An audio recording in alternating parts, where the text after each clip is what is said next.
Hello. I am Ben Pick, and thank you for joining me in Running to Write, where I give questionable writing advice through running metaphors. If my math is right, I will be just heading home from a very successful Balticon. So it's time for a pre-recorded episode, and more specifically, it's time for a collaboration tag. This collaboration tag is called This Is My Book Tag.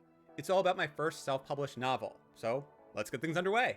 Number 1, what's the title of your book?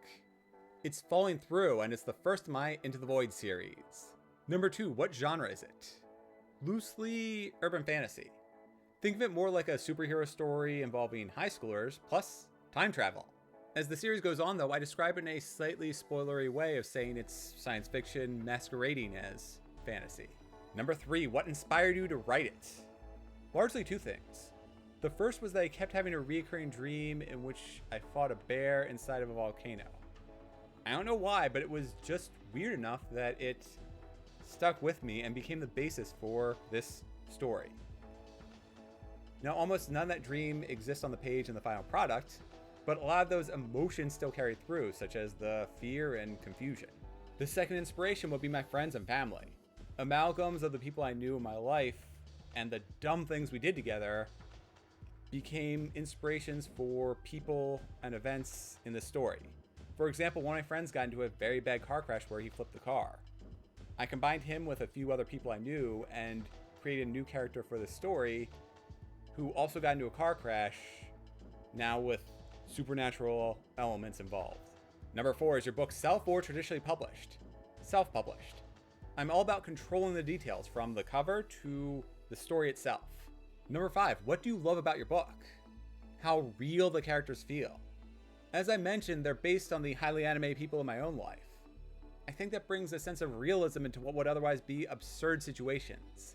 Number 6, what other books does yours resemble? Books is a tough one.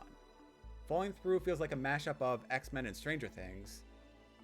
As far as books go, I took inspiration from Raymond Feist's Mechemia series, Michael Crichton's Timeline, and kind of an aged up version of the Percy Jackson series. Number 7, what is the scene or thing which you were most excited for readers to read? The climax.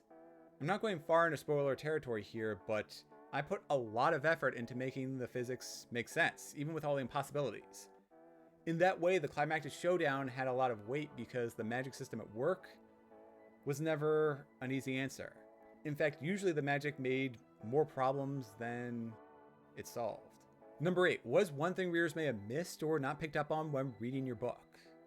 That will delve too far into spoiler territory, so I'm going to largely glance over this question. I will say I was thrilled with the theories readers came up with about what was going to happen later on in the series. I included a lot of breadcrumbs in book 1, Falling Through, that don't fully play out until books 2 and 3. Readers saw those breadcrumbs, and some of them correctly guessed what was going to happen. Now, plenty of others skewed far into other directions in terms of their predictions, but it was still fascinating to see how some people's minds work. Number 9, how much of any research went into writing your book? A lot. Mostly physics to make the magic system feel logical. I also did research on early human cultures. I explicitly included contradictions, which the characters then comment on as being contradictions. In order for those moments to make sense, though, there needed to be a baseline. Now, in terms of what I found, a lot of the research was varied, such as when and what type of utensils were first used by people. Number 10, was your story set in or inspired by places you loved/visited? Absolutely. Since moving to Virginia, every running trail I've been on has me running across at least one bridge, if I go for long enough. When I was living in Boston, that was over Route 66 to eventually get me onto the W&OD trail. It's not the same bridge, but each of the 3 main places I've lived has me running over something. It signifies the start and end of each of my runs, so naturally when I was writing Falling Through, I combined all 3 of them into a bridge that became a pivotal and recurring location in Falling Through. I also included locations in Maryland because Maryland does not get enough love in stories. Sure, there's political thrillers that take place in and around Washington, D.C., and crime dramas in Baltimore, but the rest of Maryland, those stories are few and far between. I decided to change that and included a bunch of Maryland locations. Some of them are combinations of places I visited, and some of them I've intentionally changed the details so that way I can include new specifics without getting into trouble by including them in my story.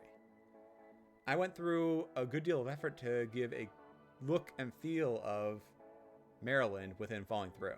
Slight spoiler for book 2, but in it, a major scene takes place at the Columbia Mall.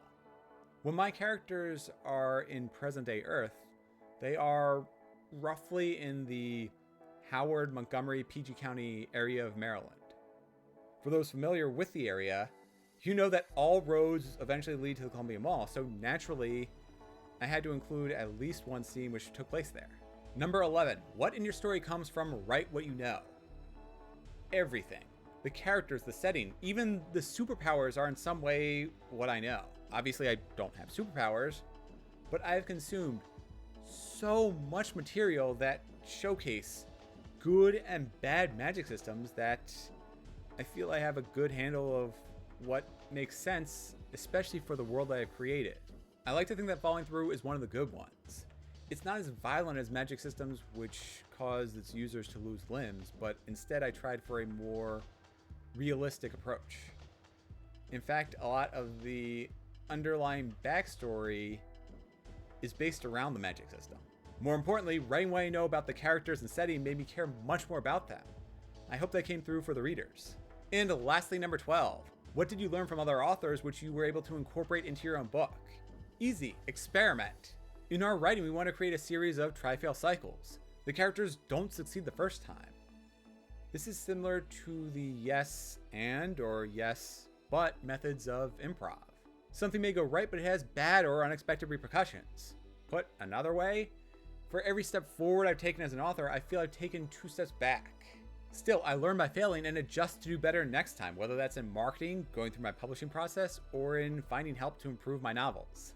Well, that is the end to the This Is My Book tag. So I'm going to tag 3 people. The first is Richard Holiday, who, if this comes out when I expect, should be right on the cusp of publishing the next novel. Then we have Felicia of The Dreaming Author, and lastly, Laura Nettles. I am Ben Pig, and thank you for joining me in Running to Write, where tonight I talked all about Falling Through. Let me know in the comments about your own books. I'm always on the lookout for a new read. See you next time, where I plan to talk a lot less about myself and my book. Until then, support indie authors.